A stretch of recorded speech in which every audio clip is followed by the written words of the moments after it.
கர்த்தருடைய வார்த்தைக்கு நாம் செல்வோம். எபிரேயர் 11ஆம் அதிகாரத்தில் 8ஆம் வசனத்தை நாம் வாசிப்போம். விசுவாசத்தினாலே ஆபிரகாம் தான் சுதந்திரமாக பெறப்போகிற இடத்திற்கு போகும்படி அழைக்கப்பட்ட போது கீழ்ப்படிந்து தான் போகும் இடம் இன்னதென்று அறியாமல் புறப்பட்டு போனான். எபிரேயர் 11ஆம் அதிகாரத்தை நாம் பார்த்து கொண்டிருக்கிறோம். இந்த அதிகாரத்தில் ஒரு வார்த்தை திரும்ப திரும்ப வருகிறது. நான் சொன்னேன், விசுவாசத்தினாலே. எல்லா தேவ மனுஷர்களும் விசுவாசத்தினாலே தான் பெரிய காரியங்களை செய்து முடித்தார்கள். அவங்க வாழ்க்கையில் தேவன் வைத்த திட்டங்கள் அது நிறைவேறினது. அவை நாமும் அதை கற்றுக்கொள்ள வேண்டியது ரொம்ப அவசியம். பழைய பாட்டில் இருக்கிற அநேகருடைய வாழ்க்கையை ஒரு அதிகாரத்தில் சம்மரைஸ் பண்ணுது. அப்படி சம்மரைஸ் பண்ணும்போது எல்லாருக்கும் ஒரு விஷயத்தை காமனாக சொல்லுது. விசுவாசத்தினாலே ஆபேல், விசுவாசத்தினாலே நோவா, விசுவாசத்தினாலே ஆபிரகாம், விசுவாசத்தினாலே சாராள். எல்லாருக்குமே அதே தானா? அப்போ நாமும் என்ன செய்யணும், அதை கொஞ்சம் கற்றுக்கொள்ள வேண்டும் என்று பார்க்க ஆரம்பித்திருக்கிறோம். அதே நேரத்தில் ஒரு பைபிள் ஸ்டடி மாதிரி நான் போதிக்காமல் நம்ம சபைக்கு என்ன வேணுமோ அந்த விதமாக நான் அதை போதிக்க விரும்புகிறேன். நீங்கள் வேறு இடங்கள்லாம் நீங்கள் கேட்டிங்கன்னா ரொம்ப தொடராக இருக்கும். நான் இப்போ அப்படி போதிக்கலை. நம்ம சபைக்கு இப்போ என்ன அவசியமோ அதை நான் கவனம் செலுத்துகிறேன். சரி, நாம் இன்றைக்கி போவோம். அது ரொம்ப ப்ராக்டிக்கலாக நம்ம லைஃபுக்கு அப்ளை பண்ணுற விதத்தில் அது இருக்கும். இன்றைக்கி நம்ம ஆபிரகாம் குறித்து பார்க்க போகிறோம். ஆபிரகாமுக்கு பைபிளில் என்ன பேர் கொடுக்கப்பட்டிருக்கிறது? விசுவாசிகளுடைய தகப்பன் கொடுக்கப்பட்டிருக்கு. அப்போ நாம் அவர்கிட்ட தான் அதை குறித்து கற்றுக்கொள்ளணும். விசுவாசத்தை குறித்து கற்றுக்கொள்ளணும்னா ரொம்ப யாரை பார்க்கணும்? நம்ம ஆபிரகாமை தான் பார்க்கணும். அவரை தான் பார்க்க போகிறோம். நீங்கள் வீட்டில் போய் என்ன செய்யுங்க, பைபிள் சில நேரம் தொடர்ந்து படிக்கலாம், நல்லது. அப்படி பழக்கம் நிறைய பேருக்கு இருக்கும்.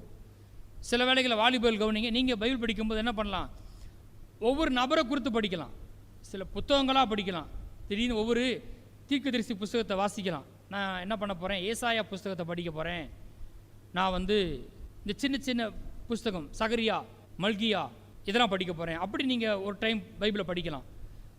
சில வேளைகளில் நான் ஆபிரகாம் பற்றி படிக்க போகிறேன், நான் யோசேப்பை பற்றி படிக்க போகிறேன், நான் ஈசாக்கை பற்றி படிக்க போகிறேன். என்ன செய்யணும், உட்காந்து பைபிள் ஸ்டடி பண்ணணும் நீங்கள். அப்போ ஆபிரகாம் பற்றி படிக்கணும்னா ஆதியாம் 12ஆம் அதிகாரத்தில் ஆரம்பித்து 24ஆம் அதிகாரத்தோடு முடியுது. 12 அதிகாரம் தான் யாரை பற்றி? ஆபிரகாம் பற்றி. எத்தனை பேர் சொல்கிறீங்க நல்லா படிக்கலான்னு? ஆமீன். அப்போ இந்த 12 அதிகாரத்தை திரும்ப திரும்ப திரும்ப திரும்ப வாசித்து வாசித்து வாசித்து தியானிக்க தியானிக்க தியானிக்க ஆபிரகாமை போல நாமும் விசுவாசம் வாழ்க்கை மாறுவோம். பிரசங்கம் கேட்குறது ரொம்ப நல்லது. இன்னும் சொல்ல போனால் சிறந்த வழி என்னன்னு கேட்டீங்கன்னா, நாம் தனியாக படிக்கணும். நான் போதிக்கிறேன், நீங்கள் என்ன செய்யுங்க, வீட்டில் போய் நான் ஆபிரகாம் பற்றி படிக்க போகிறேன். நான் ஒரு விசுவாசி, இயேசு ஏற்றுக்கொண்டபடினால விசுவாசிகளின் தகப்பன் யாரு? ஆபிரகாம். நான் விசுவாசத்தை குறித்து கற்றுக்கொள்ள வேண்டும் என்றால், நீதிமான் தன் விசுவாசத்தால் பிழைப்பான். இந்த கிறிஸ்துவ ஜீவியத்தில் நான் இயேசு விசுவாசித்து ரசிக்கப்பட்டேன். இந்த கிறிஸ்துவ வாழ்க்கையை நான் எப்படி தான் பிழைக்க முடியும்? பை ஃபெய்த் தான் பிழைக்க முடியும். அப்படின்னா நான் அதை கற்றுக்கொள்ள போகிறேன். நாம் என்ன செய்ய, நாமளும் தனியாக உட்காந்து ஆபிரகாம் குறித்து கொஞ்சம் வாசிக்கணும் பாருங்கள். அது ரொம்ப பிரயோஜனமாக இருக்கும். அது வாலிபலாக இருந்தீங்கன்னா நான் உங்களுக்கு ஆலோசனை கொடுக்குறேன். நெகேமியா பற்றி வாசிங்க. நெகேமியா, தானியேல், யோசேப்பு, அந்த மாதிரி கேரக்டரை உட்காந்து படிங்க. எஸ்தர் வாசிங்க, தரவு பண்ணுங்க. 10 அதிகாரம் தான், 6 அதிகாரம் தான், 7 அதிகாரம் தான். திரும்ப திரும்ப வாசிங்க, 100கணக்கான முறை வாசிங்க. தேவன் உங்களிடத்தில் பேசுவார். ஆமென். தேவன் உங்கள்கிட்ட என்ன செய்வார்? பேசுவார். அதை பார்க்க போகிறோம் இப்போ. சரி, போகலாம். எபிரேயர் 11:8ஆம் வசனத்தை வாசிங்க. விசுவாசத்தினாலே ஆபிரகாம் தான் சுதந்திரமாக பெறப்போகிற இடத்திற்கு போகும்படி அழைக்கப்பட்ட போது கீழ்ப்படிந்து தான் போகும் இடம் இன்னதென்று அறியாமல் புறப்பட்டு போனான். சரியா? வார்த்தையா பிரிங்க பார்ப்போம்.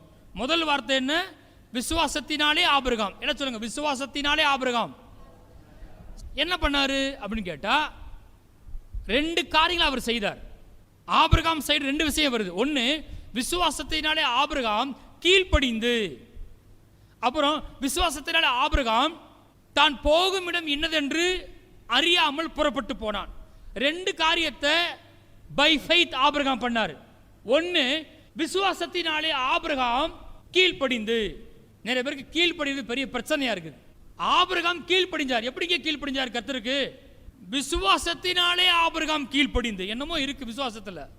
அப்புறம் ஒன்று பண்றாரு, விசுவாசத்தினாலே ஆபிரகாம் தான் போகிற இடம் இன்னதென்று அறியாமல் புறப்பட்டு போனான். 2 காரியம் ஆபிரகாம் செய்தது பத்தி போட்டிருக்கு. ஆனா அதுக்கு முன்னாடி எப்பவுமே நல்லா கவனிங்க, விசுவாசத்தை தோக்குறவர் யாரு? இயேசு. பைபிள் போட்டிருக்கு, எபிரேய 12:1 போட்டிருக்கு, விசுவாசத்தை தோக்குறவரும் முடிக்கிறவருமாய் இருக்கிற இயேசுவை நோக்கி. நமக்குள்ள ஒரு காரியத்தை குறித்து விசுவாசத்தை உண்டாக்கணும். யார் உண்டாக்கணும்? கர்த்தர் தான் உண்டாக்கணும். கர்த்தர் உண்டாக்குகிறார். எப்படி? தம்முடைய வார்த்தையின் மூலமாக. அப்ப இங்க விசுவாசத்தினாலே ஆபிரகாம் கீழ்ப்படிந்து, விசுவாசத்தினாலே ஆபிரகாம் தான் போகுமிடம் இன்னதென்று அறியாமல் புறப்பட்டு போனான். அதெல்லாம் பார்க்க ரொம்ப பயங்கரமா இருக்குது. நம்மளாம் அப்படி செய்ய முடியுமா அப்படின்னு யோசிக்கிறோம். ஆனா விஷயம் அது கிடையாது. விஷயம் என்னதுன்னு கேட்டீங்கன்னா, விசுவாசத்தால் ஆபிரகாம் சில காரியத்தை செய்வதற்கு முன்பாக தேவன் ஆபிரகாமிடத்தில் ஒன்றை சொல்லி இருக்கிறார். அங்கதான் ஃபெய்த் ஆரம்பிக்குது.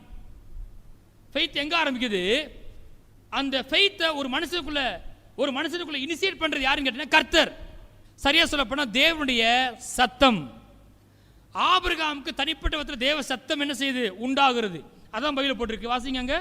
விசுவாசத்தினால ஆபிரகாம், வாசிங்க, தான் சுதந்திரமாக பெறப்போகிற இடத்திற்கு போகும்படி அழைக்கப்பட்ட போது. முதல்ல என்ன வருது? கர்த்தர் நீ சுதந்திரமா ஒரு தேசத்தை பெற போற, அந்த தேசத்துக்கு நீ போகிறதுக்காக நான் முதல்ல உனக்கு என்ன கொடுக்கிறேன்? அழைக்கிறேன். நான் ஃபர்ஸ்ட் கர்த்தர் பிகின் பண்றாரு. நானா என்னமோ நம்பிக்கிட்டு இருக்கேன், அதெல்லாம் கிடையாது. கர்த்தர் ஆரம்பிக்கிறாரு. பாருங்க, பொதுவான காரியத்துக்கு ஃபெய்த். எனக்கு வேலை வேணும், எனக்கு திருமண காரியம் நடக்கணும், இந்த சபை பெருகணும்னா கர்த்தர் தனியா மகனே மகளே அப்படின்னு பேச வேண்டிய அவசியம் கிடையாது. நீங்க நிறைய வசனங்கள் இருக்கு, அது பொதுவான சித்தம். அதுக்குரிய வசனத்தை வாசிச்சு நம்ம அதுக்குரிய ஃபெய்த்தை பெற்றுக்கொள்ளணும். இன்னும் சொல்ல போனா, இல்லை எனக்கு ரொம்ப பர்டிகுலரா வேணும், கர்த்தர் என்கிட்ட சொல்லணும் அப்படி சொன்னா நீங்க என்ன செய்யணும்? வேதத்தை வாசித்து தியானிச்சு அவர் சமூகத்தில் அமர்ந்து தனிப்பட்ட விதத்தில் நீங்க ஒரு வார்த்தையை பெற்றுக்கொள்ள வேண்டும். எத்தனை பேர் ஆமென் சொல்றீங்க? விக்கிரகங்களை செஞ்சு வித்து கொண்டிருக்கிற ஆபிரகாம் இடத்துல கர்த்தர் பெரிய காரியத்தை பேசுறாரு. முதல்ல கர்த்தர் தான் பேசுறாரு. அப்படின்னா தேவ சத்தம் ஆபிரகாமுக்கு உண்டாகுது. தான் சுதந்திரமாக பெறப்போகிற இடத்திற்கு,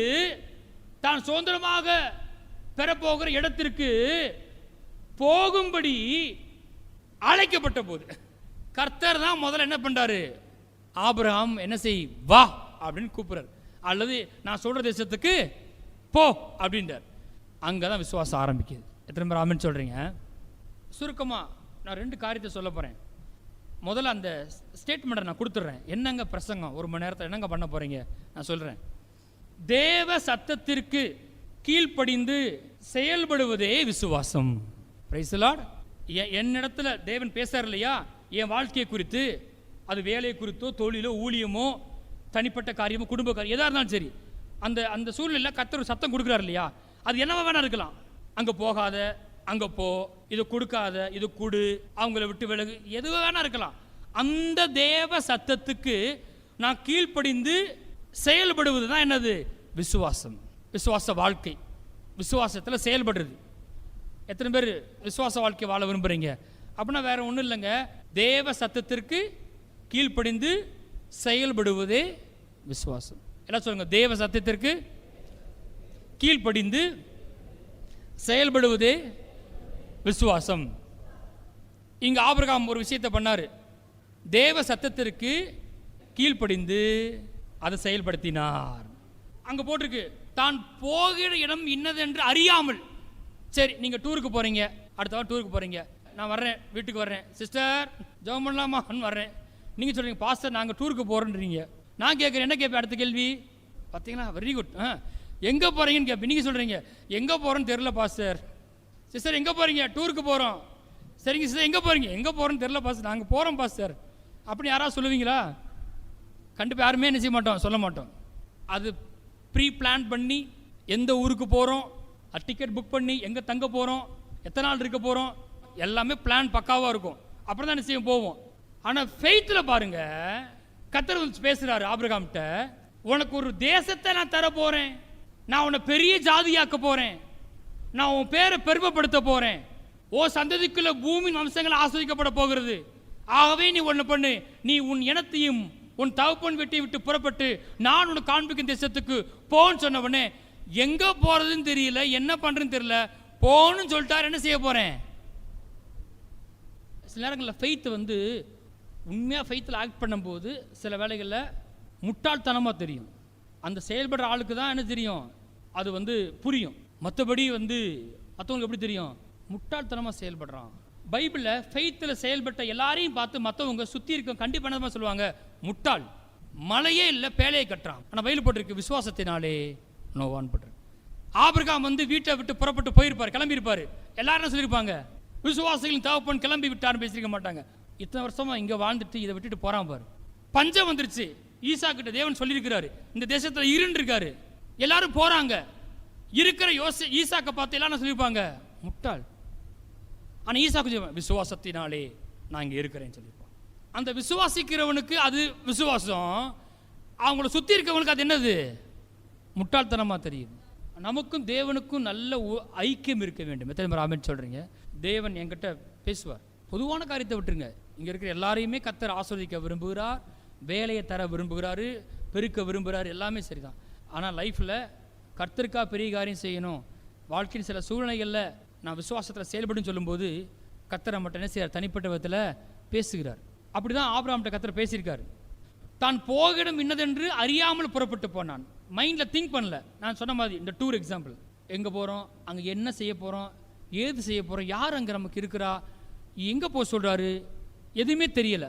மனதில் அதை பற்றி என்ன செய்யலை, யோசிக்கவே இல்லை. தான் போகும் இடம் இன்னதென்று அறியாமல் புறப்பட்டு போனான். அப்போ நான் ஒன்று சொல்கிறேன் பாருங்க, கவனிங்க. நீங்கள் தேவ சத்தத்தை கேட்கும்போது விசுவாசத்தில் ஒரு ஸ்டெப் எடுத்து வைப்பீர்கள் என்றால் அற்புதத்தை காண்பீர்கள். எப்பவுமே தேவ சத்தம் வரும்போது அந்த தேவ சத்தத்துக்கு ஒபே பண்ணி கீழ்ப்படிஞ்சு அப்படியே செயல்படுவது தான் ஃபெய்த். இன்னொன்று, தேவ சத்தத்தை நான் கேட்குறேன், ஆனால் மனதில் யோசித்து பார்த்தா செய்ய முடியாது. மனதில் அதை பற்றி யோசிக்காமல் குழம்பாமல் ஒரு விஷயம் செய்ய போகிறேன், விசுவாசத்தில் ஒரு ஸ்டெப் எடுத்து வைக்க போகிறேன். அப்படி செய்யும்போது அங்கே கர்த்தருக்கு அற்புதத்தை செய்திருப்பார். இன்னைக்கு நம்ம பேசுகிற ஆபிரகாம் பற்றி நீங்கள் யோசித்து பார்த்தீங்கன்னா, யூதர்களுக்கும் ஆபிரகாமை தெரியும், முஸ்லீம் அவங்களுக்கும் ஆபிரகாமை தெரியும், கிறிஸ்தவர்களுக்கும் ஆபிரகாமை தெரியும். ஆபிரகாம் வாழ்க்கையில் தேவன் செஞ்ச காரியம் ரொம்ப பெருசு. சாதாரண ஒரு ஆளை எடுத்து பெரிய ஜாதி ஆக்கிட்டார் ஆண்டவர். அவர் வித்திலிருந்து உண்டான ஈசாக்கு மூலமாக வந்த பிள்ளைகளே இன்னைக்கு இஸ்ரவேல் தேசமாக மாறி இருக்கிறது. யாரு? இஸ்மவேல் ஒரு ஜாதி ஆக்கப்பட்டிருக்கான்.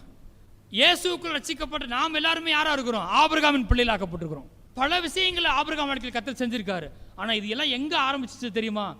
அவர் அழைத்த போது, அந்த அழைத்த அழைப்புக்கு, அந்த தேவ சத்தத்துக்கு அவர் கீழ்ப்படிந்து அதன் அடிப்படையில் செயல்படும் போது, ஒரு ஸ்டெப் எடுத்து வைத்து போகும்போது தான் இவ்வளோ காரியம் கர்த்தர் செஞ்சிருக்காரு. ஆமென்.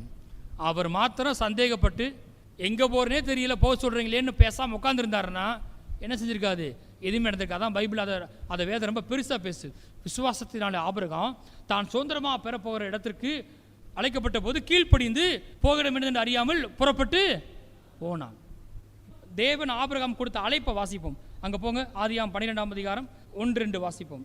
கர்த்தர் ஆபிராமை நோக்கி, நீ உன் தேசத்தையும் உன் இனத்தையும் உன் தகப்பனுடைய வீட்டையும் விட்டு புறப்பட்டு நான் உனக்கு காண்பிக்கும் தேசத்துக்கு போ. நான் உன்னை பெரிய ஜாதியாக்கி உன்னை ஆசீர்வதித்து உன் பேரை பெருமைப்படுத்துவேன். நீ ஆசீர்வாதமாய் இருப்பாய். உன்னை ஆசீர்வதிக்கிறவர்களை ஆசீர்வதிப்பேன், உன்னை சபிக்கிறவனை சபிப்பேன். பூமியில் உள்ள வம்சங்கள் எல்லாம் உனக்குள் ஆசீர்வதிக்கப்படும் என்றார். அப்படி சொன்னால் நீங்கள் என்ன செய்வீங்க? சரி, இப்படி சொல்லும்போது ஆபிரகாமுக்கு எத்தனை வயசு? 75 வயசு. 75 வயசு வரையும் ஒரு இடத்துல செட்டில் ஆகிட்டார். அங்கே தான் அவருடைய இனத்தார் இருக்கிறாங்க, தகப்பன் வீடு இருக்குது. அதை விட்டுட்டு புறப்பட்டு போனால் யாராவது போவாங்களா? கண்டிப்பாக டிஸ்கஸ் பண்ணுவாங்க இல்லையா? போகவே மாட்டாங்க, கஷ்டம். ஆனால் பைபிள் போட்டிருக்கு, விசுவாசத்தினால ஆபிரகாம் அந்த அழைப்பு வந்தபோது அதற்கு கீழ்ப்படிந்து புறப்பட்டு போனால் நம்ம என்ன சொல்லுவோம்? எப்படி யோசிப்போம்னா, ஆஹா ஆபிரகாம் பெரிய ஆளுங்க, அதை அப்ரிசியேட் பண்ண வேண்டியதான். உண்மைதான். நம்ம எதுக்கு முக்கியத்துவம் கொடுக்குன்றதை பார்க்கணும். பாருங்கள், கர்த்தர் ஒன்று சொல்லும்போது சில கிரயத்தை நம்ம கொடுக்க வேண்டியது இருக்கிறது. எத்தனை பேர் ஆமென் சொல்கிறீங்க? ஆனால் அந்த கிரயத்தை ரொம்ப பெருசாக பேசக்கூடாது. இப்போ என்னை அழைக்கும் போது ஆண்டவர் ஊழியத்துக்கு அழைக்கும் போது நான் என்ன செய்ய வேண்டிய வேலையை விட வேண்டியது இருந்துச்சு. வேலையே விட்டுட்டு ஊழியத்துக்கு வந்துட்டாரு, ஹா மகாபிரபு அப்படின்னு சொல்ல முடியாது. ஏன்னு கேட்டால் என்னுடைய ஃபெய்த்து நான் வேலையை விட்டுட்டேன். அது அந்த அந்த அந்த கரையத்தில் பெருசில் கிடையாது. தேவன் ஏதோ ஒன்று ஏன்ட்ட சொல்லி இருக்கிறாரு, அது என்னை இந்த வேலையை விட வச்சுச்சு. அவ்வளோதானே தவிர நான் பண்ண விஷயம் ரொம்ப பெரிய விஷயம் கிடையாது. எதில் முக்கியத்துவம் கொடுக்குன்னு கேட்டால், ஆபிரகாமுக்கு தேவன் சொன்ன வார்த்தையின் மீது விசுவாசம், அது அவரை அதை செய்ய வைத்தது. கீழ்ப்படுதல் ஈஸியாக வருது பாருங்க. எப்படி வரும் பார்த்தீங்கன்னா, ஆபிரகாம் கத்த சொல்றாரு, ஏய் ஆபிரகாம் கவனி, நான் உன்னை பெரிய ஜாதியாக்கி உன்னை ஆசீர்வதித்து உன் பேரை பெருமைப்படுத்த போறேன். பூமியின் வம்சங்களை உனக்கு ஆசீர்வதிக்கப்பட போகுது. உன்னை ஆசீர்வதிப்பேன், உன்னை சபிப்பேன். அப்படி சொன்ன உடனே ஆபிரகாம் என்ன பண்றாரு? விசுவாசத்தினாலே ஆபிரகாம்னு வேற ஒன்றும் இல்லை. ஆபிரகாம் ஒரு காரியத்தை நம்பினார். கர்த்தர் சொன்ன வார்த்தையை நம்பினார். கர்த்தர் சொன்ன வார்த்தையை ஆபிரகாம் நம்பலன்னா அவர் கீழ்ப்படிஞ்சிருக்க மாட்டார், புறப்பட்டு போயிருக்க மாட்டார். ஆபிரகாமுடைய பார்ட் வந்து முக்கியம். இன்னும் கொஞ்சம் அப்படி டிராவல் பண்ணி பார்த்தீங்கன்னா ஆபிரகாம் பிள்ளையே கொடுக்குறாரு. ரைட்டு தான், வளர ஆரம்பிச்சார், வளர்ந்துட்டார், தேவனை போல ஆயிட்டார். ஆனால் விஷயம் எதுன்னு கேட்டிங்கன்னா, எது என்ன அப்படி செய்ய வைக்குது அப்படின்னு கேட்டால், ஆரம்பம் வந்து தேவன் கொடுத்த அழைப்பு, தேவ சத்தம், தேவன் சொன்ன வார்த்தை. தன்னை நோக்கி வந்த அந்த வார்த்தையை, நான் உன்னை பெரிய ஜாதியாக்கி உன்னை ஆசீர்வதித்து உன் பேரை பெருமைப்படுத்துவேன், நீ ஆசீர்வாதமாய் இருப்பாய் அப்படி சொன்ன உடனே நம்ம அடப்பாப்பா நீ வேற, இந்த வசனத்தை நாங்கள் எத்தனை முறை கேள்விப்பட்டிருக்கோம் சின்ன வயசுல இருந்து. அப்படி இருக்கிற ஆள் இருக்குது. ஆனால் சில ஆள், நான் உன் பேரை பெருமைப்படுத்துவேன். அதை கேட்டவனே ஆபிரகாம் அதை ரிசீவ் பண்ணுற மெத்தடே வேற. நான் நம்புகிறேன் ஆண்டவரே, நான் இப்போ ஒன்று பண்ண போகிறேன். இப்போ என்ன செய்யணும்? நீங்கள் இங்கே இருந்தால் காரியம் நடக்காது, நீ புறப்பட்டு வெளியே போகணும், வேற வழி இல்லை. ஏன்னா நீ வேற பின்னணி, விக்கிரத்தை வணங்குற குரூப்பு. அங்கே இருந்துக்கிட்டே நான் உன் பேரை பெருமைப்படுத்த முடியாது, உன் மூலமாக என் திட்டம் செயல்படுத்தப்பட முடியாது. அதனால புறப்பட்டு போக சொல்கிறேனே தவிர, தகப்பனு தாயும் சொந்தக்காரன் உறவு வேணாம் நான் சொல்லலை. அப்போ வெளியே போக சொல்கிறாரு. சரிங்க ஆண்டவரே, நீங்கள் சொன்ன அந்த வார்த்தையை நான் நம்புகிறேன். எனக்கு எது வேணும்? நான் உன்னை பெரிய ஜாதியாக்கி உன் பேரை பெருமைப்படுத்துவேன்னு சொன்னாரே, நீ ஆசீர்வாதம் சொன்னாரே, அந்த வாக்குத்தத்தத்தை நான் விரும்புகிறேன். எனக்கு கர்த்தர் அப்படி செய்வார், நான் நம்புகிறேன். அதனால தான் ஆபிரகாம் என்ன பண்ணாருன்னு கேட்டிங்கன்னா, கர்த்தர் சொல்கிற வார்த்தையோட கம்பேர் பண்ணும்போது இதை விடுறது பெரிய விஷயம் இல்லை. சண்டே ஆனால் சர்ச்சுக்கு வர்றது எனக்கு பெரிய பிரச்சனை, என்ன வாயை திறக்க மாட்டீங்க? இல்லை. தசமாக கொடுக்குற எனக்கு பெரிய பிரச்சனை இல்லை. மற்றவங்களுக்கு ஆண்டவரை பற்றி சொல்கிறது எனக்கு பெரிய பிரச்சனை இல்லை. நான் ரொம்ப கஷ்டப்பட்டு செய்கிறேன், நான் அப்படியே கரையம் கொடுத்து நான் தான், அப்படிலாம் நான் செய்யலை. எனக்கு ஆண்டவர் வாக்கு பண்ண காரியம் ரொம்ப பெருசு, அதை நான் நம்புகிறேன், அதனால நான் செய்கிறேன். அது ஆதியாம் 12:4 வாசிங்க. கர்த்தர் ஆபிரகாமுக்கு சொன்னபடியே அவன் புறப்பட்டு போனான். பிரைஸ் எல்லாம் எபிரேயர் 11:8 சரி, இங்கேயும் சரி, அந்த புறப்பட்டு போனான். அதுக்கு பெரிய ஃபெய்த் வேணும். ஆபிரகாம் அவர்கிட்ட தேவன் சொன்ன வார்த்தையை நம்பினார். நீங்கள் எத்தனை பேர் தேவன் உங்கள்கிட்ட சொன்ன வார்த்தையை நம்புறீங்க? அப்போ நீங்கள் தான் பெரிய ஆள் விசுவாசத்தில். உங்கள் சூழ்நிலை மத்தியில் தேவன் உங்கள்கிட்ட சொன்ன வார்த்தை நீங்கள் நம்புறீங்களா? அப்படி அவர் நம்பி போனதுனால கெட்டு போயிட்டாரா? இப்படி தாங்க ஆண்டவர் சொன்னாருங்க. இந்த ஆபிரகாம் ஆண்டவர் கூப்பாருன்னு போய் கெட்டு குட்டியச்சவராகி இருந்தது இழந்து போய் அப்படியா இருந்துச்சு? சம்பவம் கிடையாது. கர்த்தர் தன்னிடத்தில் பேசுனதை உறுதிப்படுத்தி கர்த்தர்கிட்ட பேசியிருக்கிறாரு, கர்த்தர் வழியை உண்டு பண்ணுறாரு, நான் ஸ்டெப் அவுட் பண்ண போகிறேன்னு சொல்லி போன ஆட்களை கர்த்தரை சும்மா விடவே மாட்டார். ஆமென். ஏன்னா அவங்க எதை நம்பி வந்திருக்கிறாங்க? அவர் சொன்ன வார்த்தையின் மீது இல்லை விசுவாசத்தால் வந்திருக்கபடினால, செயல்பட்டபடினால தேவன் என்ன சொன்னாரோ அதை நிச்சயமாகவே நிறைவேற்றுவார். இப்போ ஆண்டவர் சொல்கிற வார்த்தையை நம்பவும் இல்லை, அதுக்கு கீழ்ப்படிந்து ஸ்டெப் அவுட் பண்ணவும் இல்லை, ஒரு கால் எடுத்து வச்சு போகவும் இல்லைன்னா எதுவுமே நடந்திருக்காது. அநேகருக்கு வார்த்தையை சொல்லுகிற ஒரு பெரிய ஊழியம் இருக்குன்னு வச்சுக்கோங்களேன். ஆனால் அது எடுத்தவொடனே பெருசாக ஆரம்பிக்காது. அது முதல்ல ஒரு இடத்துல என்ன செய்யணும்? கால் எடுத்து வைக்கணும். அதை சீரியஸாக செய்ய ஆரம்பிக்கும் போது தான் பெருசாகும். வேலையில் அப்படி தான், தொழிலில் அப்படி தான். எதுவுமே ஆண்டவர் வந்து பைபிளில் வந்து பெருசாக ஆரம்பிக்க மாட்டார். பைபிள் போட்டிருக்கு துவக்கம். தூங்கிட்டீங்களா? துவக்கமே தூக்கமா? தூக்கம் அற்பமாக இருந்தாலும் முடிவு சம்பூர்ணமா, அது பைபிள். ஆனால் உலகத்தில் வந்து துவக்கம் சம்பூர்ணமாக இருக்கும், முடிவு அற்பமாக போயிடும். ரிவர்ஸ். ராஜ்யம் எப்படி ஆரம்பிக்குது? கடுகுவதைக்கு ஒப்பாக இருக்கிறது. நம்ம எப்படி சொல்லுவோம்? தேவன் ராஜ்யத்தை இருக்கிற ரொம்ப பெருசாக சொல்லுவோம். தேவன் ராஜ்யம் எப்படி கடுகுவதைக்கு ஒப்பாக இருக்கிறது. ஆனால் அது என்ன செய்யுது? அது வளர்ந்து பெரிதாகி பூமியில் உள்ள சகல பூண்டுகளிலும் பெரிதாகி ஆகாயத்து பற வந்திடத்தக்கதாக பெரிய கலைகளை விடும். பார்த்தீங்களா? ஆரம்பிக்கும் போது சிரிச்சு, ஆனால் க்ரோ ஆகி என்ன செய்யுது? பெருசாகுது. அது தடுக்கவே முடியாது. உங்ககிட்ட தேவன் ஏதாவது சொல்கிறாரா? அது தேவன் சொல்கிறா நல்லா உங்களால் உறுதிப்படுத்த முடியுதா? இதை செஞ்சால் நான் செய்வேன்னு சொல்கிறத நீங்கள் நம்புறீங்களா? ஃபஸ்ட்டு அதன் அடிப்படையில் கீழ்ப்படிஞ்சு ஒன்றை செய்கிறீங்களா? அப்படி நீங்கள் செய்யும்போது அற்புதத்தை காண்பீர்கள். கர்த்தராக வந்து எதுவுமே செய்ய மாட்டார். அப்படி நம்பி போனதுனால ஆபிரகாம் கெட்டு போயிட்டாரா? இல்லை. வாசிங்க ஏசாயா 51 போங்க. ஏசாயா 51. பிரசங்கம் பண்ணும்போது பைபிள் படிக்கக்கூடாது, சரியா? வீட்டில் தான் போய் பைபிள் படிக்கணும். ஏசாயா 51:1-2, நீதியை பின்பற்றி கர்த்தரை தேடுகிற நீங்கள் எனக்கு செவி கொடுங்கள். வாசிப்போம். நீங்கள் வெட்டி எடுக்கப்பட்ட கன்மலையையும் நீங்கள் தோண்டி எடுக்கப்பட்ட துறவின் குழியையும் நோக்கி பாருங்கள். எல்லாம் சொல்லுங்க, வெட்டி எடுக்கப்பட்ட கன்மலை. அப்படி சொல்லுங்க, வெட்டி எடுக்கப்பட்ட கன்மலை. அது யாரை குறிக்குது அப்படின்னு கேட்டிங்கன்னா, ஆபிரகாம் அவர்களை குறிக்கிறது. அடுத்த வசனத்தை வாசிங்க. உங்கள் தகப்பனாகிய ஆபிரகாமையும் உங்களை பெற்ற சாராளையும் நோக்கி பாருங்கள். அதாவது ஆபிரகாம் பற்றி எப்படி சொல்ல, வெட்டி எடுக்கப்பட்ட கன்மலை. முன்னோர்கள் பாரம்பரியத்தால் வாழ்ந்து கொண்டிருக்க ஒரு ஆளில் அங்கிருந்து வெட்டி எடுக்கிறார். அப்படி எடுத்தாதான் அவரை ஒரு பெரிய ஜாதியாக்க முடியும். அவர் மூலமாக அநேகர் மெய்யான தேவனை அறிய முடியும். அவர் மூலமாக அவர் சந்ததியில் இயேசு வர முடியும். இந்த உலகத்தில் ரட்சிப்பு உண்டாக முடியும். ஸோ அதுக்காக என்ன பண்ணுறாரு, நீ அங்கே இருக்கிற வரைக்கும் ஒன்றும் செய்ய முடியாது, உன்னை வெட்டி எடுக்கிறேன். அந்த வெட்டி எடுக்கப்பட்ட கன்மலை தான் ஆபிரகாம். இப்போ உங்கள் தகப்பன ஆபிரகாமையும் உங்களை பெற்ற சாரை நோக்கி பாருங்கள். உத்து பாருங்க, ஆபிரகாமை பாருங்க, சாரால பாருங்க. என்ன நடந்துச்சு வாசிப்போம். அவன் ஒருவனாய் இருக்கையில் நான் அவனை அழைத்து அவனை ஆசீர்வதித்து அவனை பெருக பண்ணினேன். பிரைஸ் தி லார்ட், ஹல்லேலூயா. ஒரு பிள்ளை கூட இல்லைங்க ஆபிரகாமுக்கு. ஆனால் கர்த்தர் சொல்றாரு, முதல் வார்த்தையை நான் உன்னை பெரிய ஜாதியாக்கி. பிள்ளை இல்லாதவன்ட்டு போய் முதல் வார்த்தை என்ன வார்த்தை? பெரிய ஜாதியாக்கி. நீ ஒரு பிள்ளை கிடைக்குமான்னு யோசிச்சுட்டு இருக்க. ஆனால் ஆண்டு சொல்ற, நான் உன்னை பெரிய ஜாதியாக்கி. யாக்கோபு மூலமா வரப்போற 12 கோத்திரத்தால் வரப்போற இஸ்ரவேல் பிள்ளைகள் எல்லாரும் உன் பிள்ளை தான். இயேசு மூலமாக பிறக்க போற ஆவிக்குரிய பிள்ளைகளும் உன் பிள்ளைகள் தான். நீ எவ்வளவு பெரிய ஜாதின்னு யோசித்து பாரு. அப்ப அவன் ஒருவனாய் இருக்கையில் நான் அவனை அழைத்து ஆசீர்வதித்து பெருக பண்ணினேன். அப்ப முதல்ல ஆண்டவர் என்ன பண்ணார்? ஆண்டவர் இனிஷியேட் பண்ணாரு, அவனை அழைச்சாரு, அவன்கிட்ட பேசினாரு. உங்களுக்கு கர்த்தர் பேசுறாரா? நான் அவனை அழைத்து. ஆனா அந்த அழைப்புக்கு ஆபிரகாம் கீழ்ப்படிந்தார். ஒரு ஸ்டெப் எடுத்து வச்சார். என்னாகுமோ ஏதாகுமோன்னு குழம்பல. சில விஷயத்தை நல்லா ஊர்ஜிதப்படுத்திக்கிறணும். தேவன் தான் பேசுகிறாரா? அவசியமான ஃபாஸ்டிங் போடணும், உட்காந்து பைபிளை வாசிக்கணும், ஜெபிக்கணும், காத்திருக்கணும். சில நேரம் அப்படி தான் ஜெபம் பண்ண பாருங்க. அடிக்கடி அழைப்பு வர்றதுக்கு முன்பாக இப்படி தான் ஜெபம் பண்ணேன். எப்படி ஜெபம் பண்ணேன்னா, ஆண்டவரே ஏதாவது நீங்கள் என்கிட்ட பேசுனீங்கன்னா நான் என்ன செய்ய, அதுபடி நான் செய்கிறேன். ஆனால் ஒன்றே ஒன்று, நீங்கள் தான் பேசுகிறீங்க அப்படின்றது எனக்கு எப்படி செய்யணும்? நல்லா தெளிவாக உறுதிப்படுத்தணும். நல்லா நான் உறுதிப்படுத்திக்கிட்டேன்னா கண்டிப்பாக என்ன செய்வேன், நான் ஸ்டெப் அவுட் பண்ணுறேன், நான் கால் எடுத்து வைக்கிறேன். ஸோ நம்ம வேலை என்ன தெரியுமா? கர்த்தர் சொன்னாரா அதை உறுதிப்படுத்திக்கணும். பண்ண பிறகு பயப்பட வேண்டிய அவசியமே இல்லை.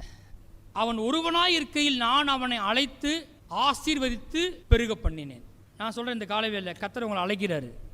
எதுக்காக தெரியுமா? உங்களை ஆசீர்வதித்து பெருக பண்ண விரும்புகிறார். ஆமென். அழைத்தேன், ஆசீர்வதித்தேன், பெருக பண்ணினேன். எல்லாம் சொல்லுங்க, அழைத்தார், ஆசீர்வதித்தார், பெருக பண்ணினார்.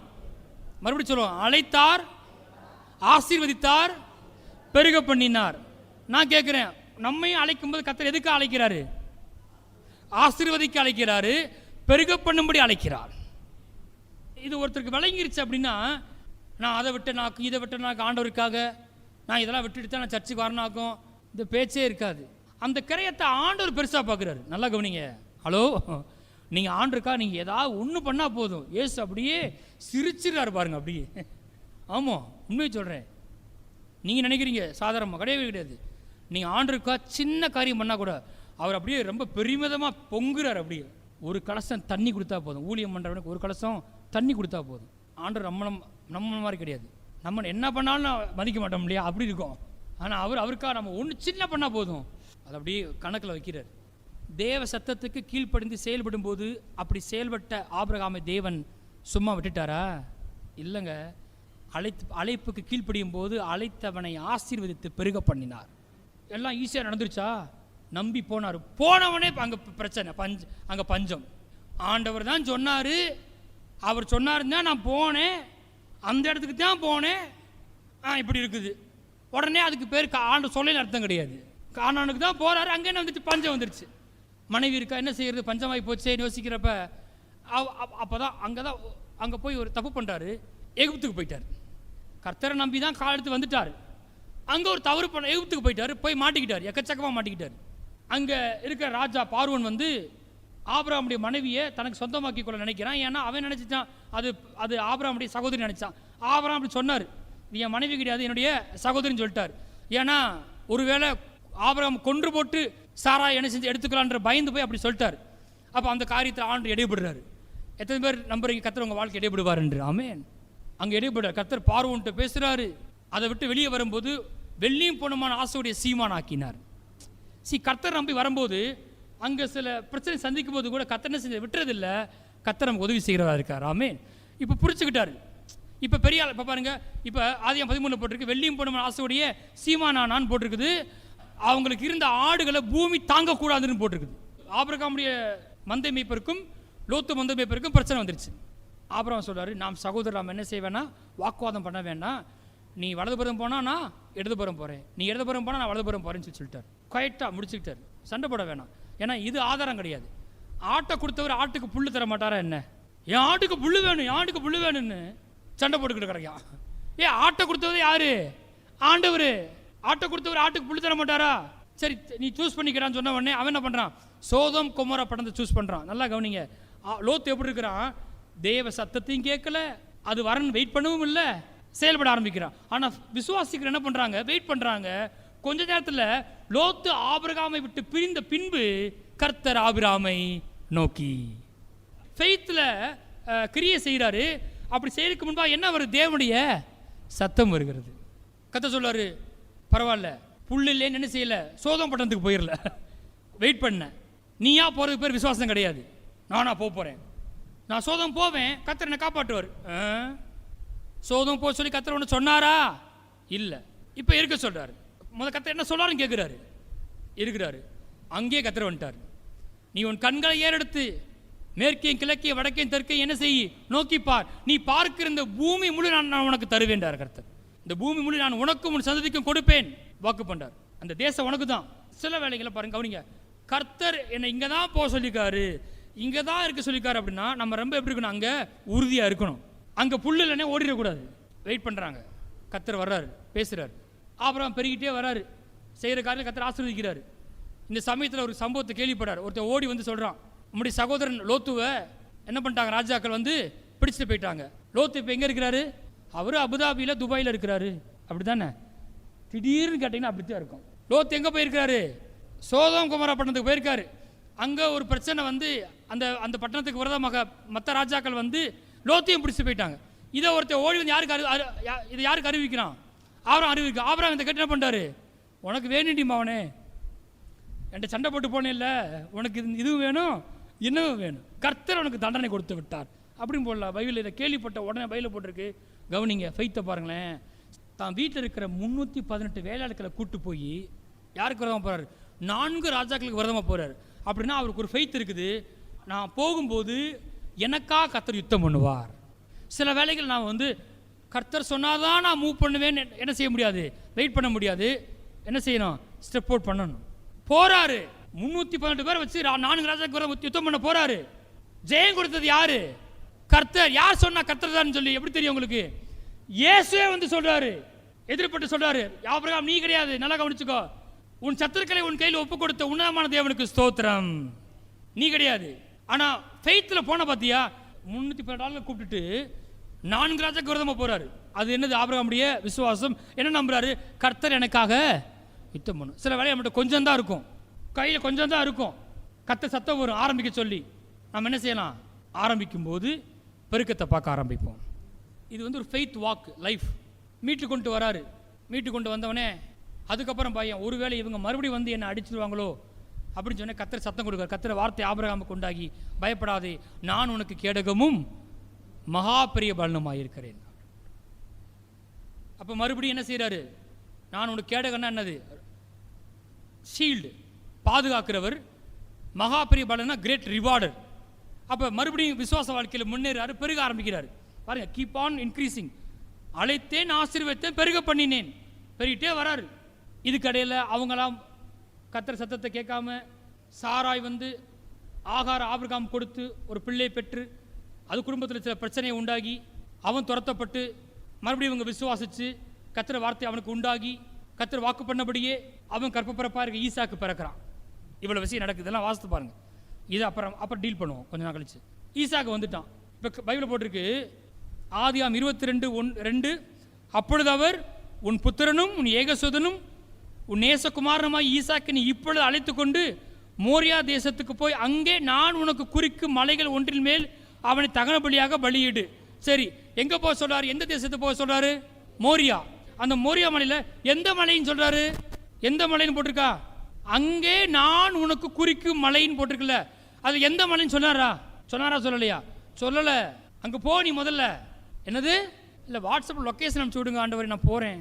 தெளிவா அங்க போனா யார் இருப்பாங்க, என்ன இருப்பாங்க, எந்த பக்கம் போகணும், அங்க போ. ஆனா அங்க யார் இருப்பாங்க, என்ன செய்வாங்க, எப்படி கிடைக்கும், அதெல்லாம் சொல்ல மாட்டாரு. அதுக்கு பேர் தான் விசுவாச வாழ்க்கை. அவர் நம்பி போறாரு. போகும்போது அங்க வழி திறக்கும். கீழ்ப்படிந்து போனோம்னா காலை எடுத்து வைக்க வைக்க வழி திறக்கும். Price the lord. ஆமென். ஃபெய்த்ல நடக்க, ஃபெய்த் வாக், விசுவாசத்தில் நடக்க நடக்க நடக்க தான் முன்னேறி போறோம். மைல்ஸ் முன்ரோன்னு ஒரு பிரசங்கியா இருக்கார் பாருங்க. அவர் அழகா சொல்லுவார் பாருங்க. தேவன் எப்போதுமே நம்ம வாழ்க்கை குறித்த தரிசனத்தை தான் கொடுப்பார், டெஸ்டினியை காண்பிப்பார். உன் அரிக்கட்டுகள் நிமிர்ந்து நிற்கும். ஆனா எப்படி போன்ற ப்ளூ பிரிண்ட் என்ன செய்ய மாட்ட, தர மாட்டாரு. நீ போவ, போத்தியா வீட்டில் அடிமையா இருப்ப, அப்ப அங்க ஒரு அப்படி ஜெயிலில் போடுவாங்க உன்ன, அப்புறம் அங்க எதுவுமே சொல்ல மாட்டாரு. ஒன்னே சொன்னாரு, உன் அரிக்கட்டுகள் நிமிர்ந்து இருக்கும். அதான் அவனுக்கு தெரியும். கம்ப்ளீட் ப்ளூ பிரிண்ட் என்ன செய்யல, தரவே இல்லை. அது என்னன்னு கேட்டீங்கன்னா ஃபெய்த் வாக். விசுவாசத்தில் என்ன செய்ய, நம்பி போகணும். கர்த்தர் என் கூட இருப்பாரு. இப்போ நான் எங்கே இருக்கிறேன்? போத்திபார் வீட்டில் இருக்கிறேன். கர்த்தர் என் கூட இருந்து என் காரியங்களை வாய்க்க பண்ணுவார். அடுத்து எங்கே போவேன்னு தெரியாது, எனக்கு தெரியாது. ஆனால் ஜெயிலில் போட்டாங்க, பரவாயில்ல, கர்த்தர் என் கூட இருக்கிறாரு, என் அரிக்கட்டை நிமிர்ந்து போக பண்ணுவார். எனக்கு ஒன்று தான் இருக்குது, கர்த்தர் என்கிட்ட சொன்ன வார்த்தை. அதை நோக்கி நான் போகிறேன். பை ஃபெய்த்து நகர. இங்கே பார்த்தீங்கன்னா கடைசியில் ஆபிரகாமுக்கு ஒரு காரியத்தை சொல்றாரு, உன் குமாரனை போய் என்ன செய், பலியிடுன்னு சொல்றாரு. நமக்கு இந்த சம்பவம் டீட்டெயிலாக பார்ப்போம். ஆனால் சிம்பிளாக சொல்கிறேன். போனாரா போகலையா? போறல இவன் கேள்வி கேட்குறான். அப்பா கட்டை இருக்குது, நெருப்பு இருக்குது, ஆட்டுக்குட்டியை காணான்ற, நீ தான்டா பலியே. இன்னைக்கு கர்த்தர் பார்த்து கொள்வார். ஃபெய்த்து போக சொன்னாரு, கீழ்ப்படிஞ்சு போறாரு, ஃபெய்த்தில் ஸ்டெப் அவுட் பண்றாரு. ஒரு விசுவாசம் இருக்குது. அங்கே போனால் கர்த்தர் பார்த்து கொள்வார். போக சொன்னதை உறுதிப்படுத்திட்டேன், போக சொல்லிட்டாரு. எங்கே போக சொன்னாரோ அங்கே தான் போகிறேன், வேற இடத்துக்கு போகல. அதை நோக்கி நான் போகிறேன். அங்கே போய் என்ன நடக்கும் கவலைப்பட வேண்டிய அவசியம் இல்லை. அங்கே யார் பார்த்துக்கொள்வா? பார்த்து கொண்டாரா இல்லையா? ஒரு ஆட்டுக்கடா சிக்க வைக்கப்பட்டிருந்து சில காரியங்களாம் ஆண்டவர் வந்து சிக்க வச்சிருந்தாருன்னா அந்த நிலம் உங்களுக்கு தான். கை தட்ட மாட்டீங்க பார்த்தீங்களா? அந்த வாகனம் உங்களுக்கு தான். Praise the lord. அந்த ஆத்துமாக்கள் நமக்கு தான். Praise the lord. ஆமென். நமக்கு தான், யாரும் எடுக்க முடியாது. நம்ம போய் தான் அதை என்ன செய்யணும், ரிலீஸ் பண்ணணும். அது நமக்கு தான், அந்த லேண்ட் நமக்கு தான், இயேசு நாமத்தினால. அப்போ பாருங்க, ஃபெய்த்தில் போய்கிட்டே இருக்காரு. அப்போ கர்த்தர் வார்த்தை சொல்றாரு. கத்தி எடுத்து ஈசாக்க குத்த போறாரு. கர்த்தர் சொன்ன வார்த்தை என்ன தெரியுமா? பிள்ளையாண்டர் மேல் கையை போடாதுன்னு சொல்லிட்டு அடுத்து சொல்றாரு, நீ என் சொல்லுக்கு கீழ்ப்படிந்தபடியால். அப்ப இவ்வளவு காரியத்தையும் ஆபிரகாம் பை ஃபெய்த் பண்ணாரு. ஆனா தேவன் எப்படி வியாக்கியானம் பண்றாரு? நீ என் சொல்லுக்கு கீழ்ப்படிந்தபடியால். ஃபெய்த்தில் கீழ்ப்படுகிறது, ஃபெய்த்தில் நடக்கிறது வேற ஒன்றும் இல்லை, தேவன் சொன்ன சொல்லுக்கு கீழ்ப்படுகிறது. முதல்ல பொதுவான விஷயங்களுக்கு முதல்ல கீழ்ப்படி ஆரம்பிக்கணும், பழகணும். சபைக்கு வரணும், தசம்பாகம் கொடுக்கணும், கொஞ்சம் மற்றவங்களுக்கு சுவிசேஷத்தை சொல்ல பழகணும். இப்படி பொதுவான விஷயத்துக்கு அதை அப்ளை பண்ண வாழ்க்கையில் தனிப்பட்ட விஷயத்தில் கர்த்தர் சார் கண்டிப்பாக இடைப்பட ஆரம்பிப்பார். எத்தனை பேர் இங்கே இயேசுவோட ஆடுகளாக இருக்கிறீங்க? அவர் டிஃபால்ட்டாக ஒரு விஷயத்தை வச்சுட்டாரு, என் ஆடுகள் என் சத்தத்துக்கு செவி கொடுக்கும். அதுக்கு அவங்களுக்கு என் சத்தம் கேட்கும். கண்டிப்பாக யூடியூப்லாம் பார்த்துருக்கீங்களா? நான் நிறைய ஆடுகள்லாம் மேய்ஞ்சிக்கிட்டு இருக்கோம் இந்த புல்வெளியில். டூரிஸ்ட்லாம் போய் என்ன பண்ணுறாங்க, கூப்பிட்றாங்க அந்த ஆடை, வாண்டுறாங்க, போன்றாங்க, ஓன்றாங்க, ஒன்றும் நிச்சயம் வர மாட்டேது. ஆனால் அந்த மெய்ப்பெண் வந்து என்னமோ சொன்னோடனே போதும், என்ன பண்ணிடுது, அம்பிட்டு திரும்பி வந்துடுது. ஏன்னா ஆட்டுக்கு தன் மெய்ப்பெண் சத்தம் நல்லா தெரியும். நான் சொல்கிறேன், உங்களுக்கும் தேவ சத்தம் கேட்கும். பக்கம் சொல்லுங்க, உங்களுக்கு தேவ சத்தம் கேட்கும். தேவ சத்தத்தையே கேட்க முடியாத இடத்துக்குள் நீங்கள் போகவில்லை. நீங்கள் எவ்வளவு தூரமாக போயிருந்தா கூட அங்கேயும் கூட தேவ சத்தம் கேட்கும்.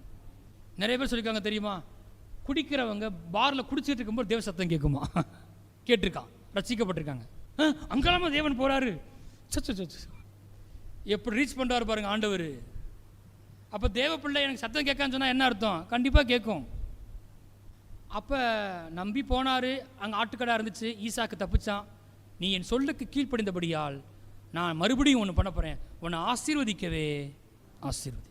நீ ரொம்ப ஒபே பண்ணுறவன், உண்மைதான், அவருடைய கரையை ரொம்ப பெருசு. ஆபிரகாம் இப்படி பழகி பழகி பழகி தேவனை போல கொடுக்குறாளா மாறிட்டார். ஃபெய்த்தில் கொடுத்தார். இப்போ ஆண்டவர் மாற்றார். இப்போ என்ன சொல்ற ஒரு இடத்துல சோதம் குமார பட்டணத்துக்கு வராமல் என்ன வருது, நியாய தீர்ப்பு வரும்போது ஆண்டவர் சொல்றார் ஒரு காரியத்தை, எனக்கு ஆபிரகாம் ஒரு ஃப்ரெண்ட் இருக்கிறான், அவன் வந்து பெரிய ஜாதியாக போகிறான், அதனால் நான் எதை செஞ்சாலும் அவன்கிட்ட என்ன செய்யணும், ஒரு வார்த்தை. முதல்ல தேவன் தான் ஆபிரகாம் என்ன செஞ்சார், பேசிட்டே இருந்தார், அதாவது அவனுக்காக பேசினார். இப்போ ஆண்டவர் எதை பண்ணாலும் என்ன பண்ணுறாரு, அவன் என் சிநேகிதன், நான் எதையாவது செஞ்சால் என்ன செய்யக்கூடாது, அவனுக்கு தெரியாமல் செய்யக்கூடாது, அவனுக்கு தெரியப்படுத்தணும். அந்த லெவலில் போயிட்டார் அவர். எங்கே ஆரம்பிச்சிச்சு தெரியுமா, தேவன் அழைக்கும் போது அதற்கு கீழ்ப்படிந்து ஒரு ஸ்டெப் எடுத்து வச்சாரு பார்த்தீங்கன்னா, அங்கே ஆரம்பிச்சிச்சு. அப்போ அங்கேயும் ஆபிரகாம் பண்ண ஃபெய்த்தில் ஜெபம் பண்ணார். அழிக்க போகிறீங்களா, அழிச்சிக்கங்க, யாரு கேட்டா நீங்கள் கேட்க போகிறீங்க நான் சொன்னேன், அப்படி சொல்ல பரிந்து ஜெபம் பண்ணுறாரு. அப்போ நம்புறாரு, நான் ஜெபம் பண்ணால் ஆண்டவர் என்ன பண்ணுவார், பரிந்து அந்த தண்டனையை நிறுத்துவார். நீங்கள் பரிந்து ஜெபம் பண்ணால் கர்த்தர் வந்து குடும்பத்தை அற்புதம் செய்ய எத்தனை பேர் விசுவாசிக்கிறீங்க? அதை நம்புறவங்க ஜெபம் பண்ணுவாங்க. போர் அடிக்குது பாஸ்டர், உங்களை போது அடிக்கணும். அப்போ விசுவாசிக்க பேர் எழுதி, குடும்ப உறவர்கள் பேர் எழுதி, எல்லாரும் பேர் எழுதினே செய்யணும். ஜெபம் ரட்சிக்கப்பட ஜெபம் பண்ணணும், சபைக்காக ஜெபம் பண்ணணும், பாஸ்டுக்காக ஜெபம் பண்ணணும், பாஸ்டர் குடும்பத்துக்காக ஜெபம் பண்ணணும், தேவைகள் சந்திக்கப்பட ஜெபம் பண்ணணும். நீங்கள் ஜெபம் பண்ணலாம் என்ன சொல்கிறீங்க, நான் ஜெபம் பண்ணி என்னத்தை ஆக போகிறது, நடக்கிறதா நடக்க போகுது, நான் ஜெபம் பண்ணால் மட்டும் கர்த்தர் கேட்ட போகிறா இருக்கும். அப்போ என்ன இல்லை, ஃபெய்த் இல்லை. ஆனால் ஆபிரகாம் ஒன்று ஃபெய்த் இருந்துச்சு. சோதம் பட்டணத்தில் பெரிய பாவம் இருந்து அழிக்கப்பட போகிற இடத்துக்கு வந்துருச்சு. ஆனால் ஆபிரகாம்கிட்ட தேவன் தெரியப்படுத்தவன ஆபிரகாம் ஒரு விசுவாசம், நான் ஜெபம் பண்ணால் கர்த்தர் கேட்டு என்ன பண்ணுவார், ஸ்டாப் பண்ணுவார். ஜெபம் பண்ணி கர்த்தர் சொன்னார், 10 பேர் நீதிமான் காட்டி நான் விட்டுறேன்றார். 10 பேர் கூட இல்லை, லோத்து குடும்பம் மாத்திரம் என்ன செய்யப்பட்டது, காக்கப்பட்டது. அதுலேயும் ஒன்று அவுட்டு, சொல்கிற பட்சம் கேட்கல. ஃபெய்த்தில் போயிட்டே இருக்காரு, முடிக்க போகிறேன் கடைசி. எல்லாமே பாருங்கள் ஃபெய்த்தாகவே நடக்குதா, ஃபெய்த்திலே செய்கிறாரு ஆபிரகாம் வந்து. கடைசியாக இப்போ ஈசாக்கு வந்து வளர்ந்துட்டான், அவனுக்கு பெண் பார்க்கணும். அப்போ ஆபிரகாம் பாருங்கள், இப்போ அவர் அனுபவபூர்வமாக அனுபவித்த அந்த விசுவாசத்தை மற்றவங்களுக்கு கொடுக்காரு பாருங்களேன். அவர் சொல்றாரு, ஒரு ஊழியக்காரனை அழைக்கிறாரு, அழைச்சி இங்கே வா, என் குமாரன் ஈசாக்கு என்ன செய்யணும், பெண் பார்க்கணும், நீ அந்த தேசத்துக்கு போ. அப்படி அனுப்பும்போது ஒரு வார்த்தை சொல்ல பாருங்க, நான் வழிபடும் என் தேவனாய கர்த்தர் உனக்கும் ஒரு தூதனை அனுப்பி உன் பிரயாணத்தை வைக்க பண்ணுவார். ஃபெய்த் பாருங்க, நீ பெண் பார்க்க போகாமே இருக்காத, எங்கே கிடைக்க போகுது, தேடிலாம் பார்த்தாச்சு கிடைக்காது, இல்லை இப்போ கர்த்தர் சத்தம் வந்து இருக்குது, நீ என்ன செய்ய, போய் பாரு, அந்த வேலை தேடி பாரு, ஆத்துமக்கள் தேடி போ, திரும்ப வலைய போடு, நீ போ.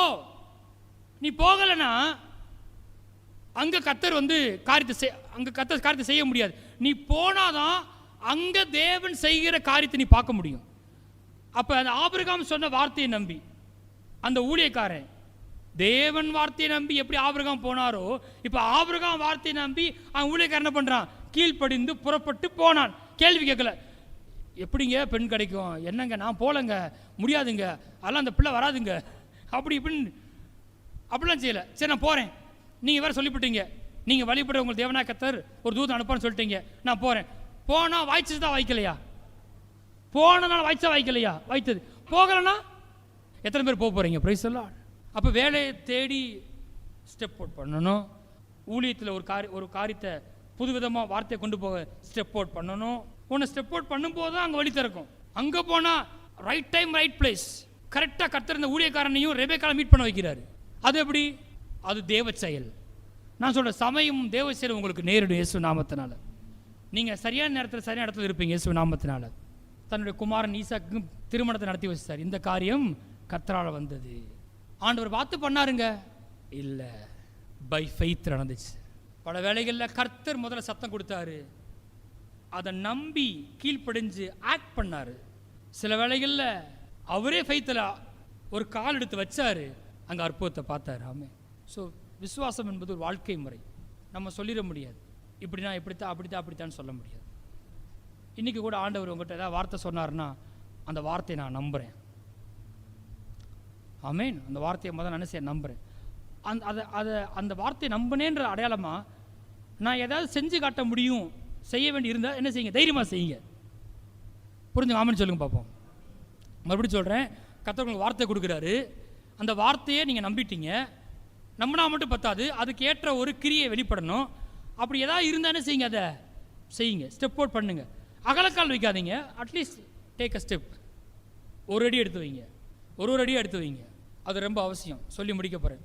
இல்லை ஆண்டவர் முதல் அற்புதத்தை செய்யட்டும், அப்புறம் நான் கால் எடுத்து வைக்கிறேன், கதம் காரியம் அப்படி என்ன செய்யாது, நடக்கவே நடக்காது. நாம தான் என்ன செய்யணும், விசுவாசத்தை கால் எடுத்து வைக்கணும். உதாரணத்துக்கு சில காரியத்தை பைபிள் இருந்து நான் சொல்லி முடிச்சிடுறேன். யோசுவா காலத்தில் யோர்தான் கரைபுரண்டு ஓடிச்சு. யோர்தானை கடந்தாதான் கானான் தேசத்தை சுதந்திரிக்க முடியும். நீங்களும் யோர்தானை கடப்பீர்கள் இயேசு நாமத்தினால. இன்னைக்கு சில காரியத்தை நீங்கள் கடந்தாதான் நீங்கள் அடைய முடியும். கர்த்தர் உங்களை கடக்க வைப்பார் இயேசு நாமத்தினால. சரி, இப்போ கர்த்தர் சொல்றாரு இதை கடந்து போகணும். ஆனால் யோர்தான் கரைபுரண்டு ஓடுதே. இப்போ எல்லாரும் வரிசையாக நிற்கிறாங்க. ஆசாரியர்கள், உடன்படிக்கை பெட்டியை சுமக்க லேவியர்கள், எல்லா ஜனங்கள் லட்சக்கணக்கான தான் நின்றுட்டு இருக்கிறாங்க. போகணும். எல்லாரும் ஜெபம் பண்ணுறாங்க. வழியை திறங்க, நாங்கள் போகிறோம். கர்த்தர் சொல்றார், நீ காலை வை, நான் வழியை திறப்பேன். நீங்கள் வழியை திறங்க, நாங்கள் போகிறோம். கர்த்தர் சொல்றார், நீ காலை வை, நான் வழியை திறப்பேன். நான் கர்த்தர், நான் மாறாதவர். உன்னுடைய ஸ்டண்ட்டில் இங்கே வந்து என்ன செய்யாத, பண்ணாத. நீ காலை வை, நான் வழியை திறப்பேன். பைபிள் போட்டிருக்கு, உடன்படிக்கை பெட்டிய சுமக்குரிய ஆசாரியருடைய உள்ளங்கால் பட்ட உடனே யோர்தான் பின்னிட்டு போயிட்டு. பிரைஸ் எல்லாம். என்ன காலு? காலை தொட்டுங்க, உள்ளங்கால் சொல்லுங்க. காலதுங்க, என்ன காலு? உள்ள. கடவுள் சொன்ன விஷயத்தில், காரியத்தில் போய் வெறும் உள்ளங்கால் வச்சாலே போதும், வழி திறக்குது இயேசு நாமத்தினால. உன் கால் மிதிக்கும் இடத்தையெல்லாம் உனக்கு கொடுத்தேன், தேசத்தை கொடுத்தேன். அவங்க பிரச்சனை என்ன தெரியுமா? என்ன பிரச்சனை தெரியுமா? ஒரு அடி எடுத்து வைக்கல, அவ்வளோதான் பிரச்சனை. இந்த உள்ள பிரவேசிக்காதவங்க என்ன தெரியுமா பண்ணாங்க? அவங்க ஃபெய்த்தில் என்ன செய்ய, காலை வைக்கல. அவங்க எதிரி இருந்தாங்க, அவங்க என்ன, அதெல்லாம் கர்த்தர் பார்த்துக்குருவாரு. என்ன சொல்லுங்க, கர்த்தர் பார்த்துக்கொள்வார். கர்த்தர் பார்த்துக்குருவாரு. கால் எடுத்து வைக்கலங்க, பெரிய காரியத்தை இழந்து போயிட்டாங்க. அவங்க காலை வச்ச பிறகு வழி திறந்தது. நாகமான் பற்றி கேள்விப்பட்டிருக்கீங்களா? சீரியா தேசத்தினுடைய படைத்தலைவன், சரியா? அவருக்கு என்ன வந்துருச்சு? குஷ்டரோகம். அவங்க வீட்டில் வேலை பார்க்குற சிறு பெண், இஸ்ரேல் தேசத்தை சேர்ந்தவ, அவன் என்ன சொல்கிறா, இந்த மாதிரி ஒரு தீர்க்கதரிசி இருக்காரு, போய் பார்ப்போம், இஸ்ரேல் தேசத்தில் இருக்கிறாருன்னு சொல்லி சொன்ன உடனே சரி போகிறாரு. பை ஃபெய்த் போகிறாரு. போன உடனே அவர் என்ன நினச்சிட்டு இருந்தாருன்னா, தீர்க்கதரிசி வெளியே வந்து தலை மேலே கையை வச்சு கையை தொட்டு சுகமாக உட்காருன்னு பார்த்தானா, அவர் என்ன பண்ணிட்டாரு, யோர்தான் நதியில் 7 முறை ஸ்நானம் பண்ணிட்டார். மூழ்கி எந்திரிக்க சொன்னார். கோவம் வந்துருச்சு. எங்கள் ஊரில் நதி இல்லை, காவேரி இருக்குது, வைகை இருக்குது, இங்கே வந்தா இப்படி வந்து யோர்தானுக்கு வந்தால் தான் செய்ய முடியுமா அப்படின்னு கேட்குறாரு. அப்போ பக்கத்தில் இருக்கிற நாகமானுடைய கூட இருக்கிற ஆள் என்ன பண்ணுறான், என்ன சொல்கிறான், பெரிய காரியமாக சொன்னார், ஒரு சின்ன விஷயத்தானே செய்ய சொன்னார், முங்கி எந்திரிச்சு போயிடுவோமே, கீழ் படிஞ்சாரா இல்லையா? அதுக்கப்புறம் அவர் செஞ்ச பிறகு சரி என்ன செஞ்சு சொஸ்தமாச்சு. ராமுழும் பிரயாசப்பட்ட ஒரு மீன் அகப்படலை, சத்தம் இல்லாமல் ஓடிக்கிட்டு இருக்கிறான். ஆனால் இப்போ கத்த சத்தம் வருது, ஆழத்தை தள்ளி கொண்டு போய் வலைகளை போடுங்கள். இவன் சொல்கிறான், ராமுழும் பிரயாசப்பட்டு ஒரு மீன் அகப்படவில்லை. ஆண்டு சொல்றாரு, ஆழத்தை தள்ளி கொண்டு போய் வலைகளை போடுங்கள். ஆண்டவரே, நான் என்ன சொல்ல வரேன்னா, ராம் முழுவதும் பிரயாசப்பட்டு ஒரு மீன் அகப்படலை. அவர் சார், டே பேதுரு, நான் என்ன சொல்கிறேன்னா, நீ வலையை என்ன செய்ய, வலைகளை போடு, பார்ப்போம் மீன் வருதா இல்லையான்னு. மீன் வந்துச்சா? நீங்கள் மீனெல்லாம் காட்டுங்க, அப்படியே துடிக்கிற மாதிரி காட்டுங்க, அப்புறம் நான் போடுறேன். அதுக்கு பேர் விசுவாச வாழ்க்கையே இல்லை. மீனை பார்க்கல, ஆனால் வார்த்தை மட்டும் தான் வருது. வலையை போடுவேன், மீனை வர வைப்பார். ஆண்டவர் நீரே ஆனால் நானும் இந்த ஜலத்து மீன் நடந்து வரும்படி கட்டளையிடும், வார்த்தை தாரும், வா சொல்லிட்டாரு. இப்போ அந்த வாவை நம்பணும். வான்னு சொல்லிட்டாரு, நான் காலை வச்சு முங்கிட்டேன்னா, அடப்பாவி உனக்கு தான் நீச்சல் தெரியுமே ஏற்கனவே, அதுவும் மறந்து போச்சு அவனுக்கு அந்த நேரத்தில். அதனால் இப்போ சரி ஓகே வான்னு சொல்லிட்டாரு, நடந்து வர சொல்லிட்டாருன்னா, அப்போ அந்த வார்த்தையை நம்பி, வான்ற அந்த எழுத்தை நம்பி இவர் ஒன்று செய்யணும். நம்புகிறேன் நம்புகிறேன், வான்னு சொன்னார், நம்புகிறேன் நம்புகிறேன். நம்புறது சரி, அதுக்கேற்ற ஒரு செயல் செஞ்சியா, போட்டை விட்டு வெளியே எடுத்து காலை வையி வச்சப்ப என்ன பண்ணார், நடந்தார். கரெக்டா? ஆமே. சுகத்துக்காக ஒருத்தன் வர்றான் இயேசு இடத்துல, நீ போகலாம், உன் குமாரன் பிழைத்திருக்கிறான். குமாரன் எங்கேயோ இருக்கிறான், பைபிள் போட்டிருக்கு. இயேசு சொன்ன வார்த்தையை நம்பி போனான். போய் அங்கே போய் பார்த்தா அவன் சுகமாயிட்டா. ஏற்கனவே உன் குமாரன் பிழைத்திருக்கா, நீ போகலான்னு சொன்ன அந்த டைமிங்கும் சுகமான டைமும் ஒன்றாக இருக்கான். பைபிள் போட்டிருக்கு, அப்படி எக்ஸாக்டாக இருந்துச்சான். ஆனால் இவர் வந்து நான் போக மாட்டேன், யாராவது எங்கள் வீட்டில் இருந்து ஓடி வந்து சொல்லணும் சுகமாயிட்டான், அப்புறம் தான் நான் போவேன். நீ போகலாம். பைபிள் ஒரு சம்பவம் இருக்குது. குஷ்டரோகிகள் தேசத்துக்கு வெளியே இருக்கிறாங்க, சுற்றி ராணுவம் வளைச்சிருச்சு. இஸ்ரேல் தேசத்துக்கு உள்ளே போனாலும் அவனுக்கு கல்லெடுத்து கொள்வானுங்க, ஏன்னா குஷ்டரோகி. வெளியே போனாலும் யார் இருக்கா, எதிரிகள் இருக்கிறான், என்னடா பண்ணுறதுன்னு யோசிக்கிறான். ஆனால் வேற வழி இல்லை, ஏதாவது ஒன்று செஞ்சே ஆகணும். அவன் யோசிச்சிருக்கான் பாருங்க, இவங்கிட்ட போகிறதுக்கு தொலைஞ்சு நம்ம இங்கிட்டு கூட போயிடலாம்டா, நம்ம ஊருக்குள்ளே போகிறதுக்கு என்ன பண்ணலாம், நம்ம எதிரிகள் படைக்குள்ளே போய்க்கலாம்னு சொல்லிட்டு அங்கே போய் பார்த்தா பெரிய அற்புதம் நடந்திருக்கிறது. சாப்பிட்றதுக்கு ஏராளம் கொட்டி கிடக்குது. நானும் சொல்கிறேன், நீங்கள் கொள்ளை பொருட்களை காண்பீர்கள், ஆமே, நீங்கள் அற்புதத்தை காண்பீங்க, சுகத்தை காண்பீங்க, பெருக்கத்தை காண்பீங்க, வாசல்களை திறந்திருக்கிறத காண்பீங்க. எப்போன்னு கேட்டால் கர்த்தர் சொன்ன வார்த்தையை நம்பி சில வேளைகளில் கம்முன்னே இருக்குது. ஒரு ஸ்டெப் எடுத்து வைக்கணும். அப்படியே இருக்கக்கூடாது. ஒரு ஸ்டெப். உதாரணத்துக்கு யோனத்தான் நினைக்கிறேன், பெலிஸ்தீன் பாலத்தில் இறங்கியிருக்கிறாங்க. அப்போ சொல்கிறான், நம்ம போய் யுத்தம் பண்ண போவோம், ஒருவேளை கர்த்தர் நமக்காக பெரிய காரியம் செய்வாராம். Let's go by faith. நம்ம போவோம். பைபிள் போட்டிருக்கு. அப்படி போனதுனால கர்த்தரால் உண்டான பயங்கரம் அங்கே வந்ததான், பெரிய ஜெயத்தை பார்த்தாங்க போட்டிருக்கு பைபிளில். சில வேலைகள் அப்படி என்ன செய்யணும், நாம் முதல்ல சில அமர்ந்திருக்க நேரமும் இருக்குது, சில வேலை என்ன செய்யணும், அதான் நான் உங்களுக்கு அகலக்கால் வைக்காமல் நம்ம என்ன செய்யணும், ஒரு ஸ்டெப் எடுத்து வைக்கணும். விசுவாசத்தில் ஒரு ஸ்டெப்பை எடுத்து வைக்கும்போது நீங்கள் அற்புதத்தை காண்பீர்கள். தேவ சத்தத்துக்கு கீழ்ப்படிந்து செயல்படுவதே விசுவாசம்.